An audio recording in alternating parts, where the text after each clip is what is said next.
দীর্ঘ মাস 2-3 ধরেই আমার যে দীর্ঘমেয়াদী লিজ রেজিস্ট্রি করে পুকুর খনন করে মাছ চাষ চলত, তার উপর ঝামেলা চলছিল। আমার পাহারাদারকে এর আগে মারধর করেছে এবং ঘর ভাঙচুর হয়েছে। একাধিকবার থানায় জানানো সত্ত্বেও থানা সেভাবে, শান্তিপুর থানা সেইভাবে পদক্ষেপ নেয়নি।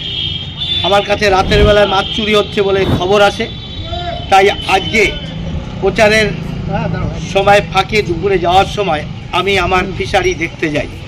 আর সেখানে দেখতে যাওয়ার সময় দেখা যায় ওখানে কুশমন্ডা এবং তার 2 ছেলে মিলে এবং তার সঙ্গে 2-3 জনা হয়তো তৃণমূলের আশ্রিত ক্রিমিনাল মিলে আমার গাড়ির ওপর হামলা করে, আমার ওপর হামলা করতে যায়।